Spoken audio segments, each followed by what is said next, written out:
նույն կրակոցներն է էլի։ Այն նախորդ գիշերների համեմատ այսօր մի քիչ ա եղել, բայց վերևները մի քիչ շատ ա եղել։ Բառը էլի դե կրակը մեն էլի։ Հիմնականում բանկանոն է, որովհետև անկապ կրակը մեն օդ են կրակը էլի։ Օդ են կրակը, բայց գյուղությունով են էլի կրակը։ Իսկ գյուղում ինչ որ ավերածություններ բան եղել է, թե չէ։ Չէ, մի հոգու տան գրիշի բանը, այդ արևային ջեռուցման ջրի համակարգերից մնացել։ Դա 20-ի գիշերը չէր։ Այդ ուրիշ տենց հələ ոչ մի բան չկա, էլի նորմալ է։ Ձեզ համար պարզ չի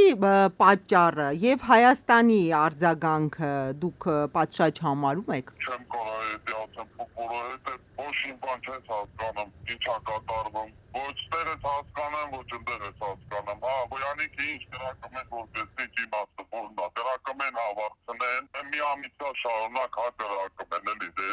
ով ապեցող, ով աշկի անդրան։ Պրոստը հոգեբանական մի քիչ վատ է, էլի քեզ զգում ես բային ու կրակոցներ անում։ Եվրամիության դիտորդները ես գիտեմ, որ եկել են գյուղ, արձանագրել են բոլոր կրակոցները։ Իսկ Հայաստանի պաշտպանության նախարարությունից ձեզ այցելում են։ Նախարարությունից մաս չի։ Մենակ իրավիճակին եկել է ծանոթացել, պարոն Մասպետն ա եկել, իրավիճակը անձնացել, ժողովուրդ հետ խոսացել։ Ինչ ասենք, ով ա իմանում, ինչ ա, ոչ մեկ չի կարող ինչ բարեք կրակը։ Դե ասում են իրանք էլ նույնն են կարծում, չես իմանում, էլ ինչի իմարել, էլի կրակը, ասել իմաստ չկա, էլի ասենք դրա մեջին։ Ցերեկը մեր գործին, ամեն ինչին նա կրակոց չկա, այն գիշերը գալիս է ստում են կրակը։ 10-20, 2-ից, այս գիշերը 4-ից են շատ կրակել վերևը, բայց էլի գյուղից վերև, գյուղի ուղղությամբ։ Գիշերը այ ճիշտ են, էլի գիշերը ոնց չես կարող իմանալ։ Հայկական կողմը չի կրակում մեր զինվորները։ Չէ, ընդհանրապես չէ։ Շատ ուժեղ չի եղել, հա, եղել անորոշ, բայց շատ ուժեղ չի եղել։ Նույն ժամերին էլի ժամը չի փոխվում իրենց մոտ։ 10-ից 20, 2-ից 3-ից մինչև 4-ից։ Այնպես են կրակում, որ տանիքներ են վնասում։ Գյուղում կա խոսակցություն այս գիշեր ինչ որ մեկի տանիքը վնասել է։ Խոսակցություն կա, որ հա։ Ձեր տանտանիքը չի վնասվել։ Չէ, հարկ մեր տունն էլ է հենց երկու կողմանի, երկու դիրքերն էլ մեր տանն է նայում, բայց չունենք, չէ, վնասվածքներ չունենք։ Եվրամիության դիտորդները գալիս են գյուղեր, այն գյուղեր, որտեղ կրակոցներ են հնչում, եւ արձանագրումներ են անում, իրավիճակին են ծանոթանում։ Հայաստանի պաշտպանության նախարարությունից ձեզ այցելում են։ Ոչ,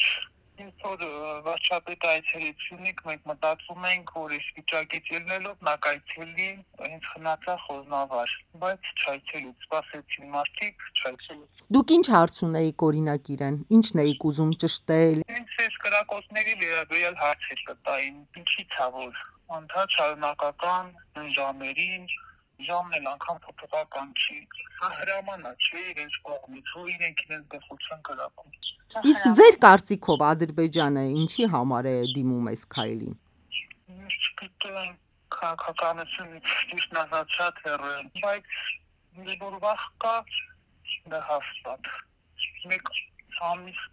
3 օր է, ամեն գիշեր կրակում են։ Մեր տղա երեխաները, մեկ իմ տղան 12 տարեկան հավաքվում գնում են խաղալու։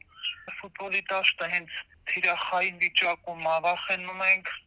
լավ 1-2 օր, բայց քան թույլ չտանք երեխան տնից դուրս չկա խաղա։ Եթե արդեն տանիք է վնասել, պատուհաններ են վնասում, համայնքի ղեկավարի շենքին է խփում, արդեն վտանգ կա, ինչ իմանաս, ցերեկով չեն խփի։ Եթե այսպես շարունակվեց, մարդիկ թողնել են դուրս գան, գոնե իշխանությունը մի բան ձեռնարկի, այսպես ապրել չի լինի, մարդիկ իրանց հողատարածքները չեն մշակում, վախենում են սահմանա, պոստի տակով պիտի գնան հող մշակեն։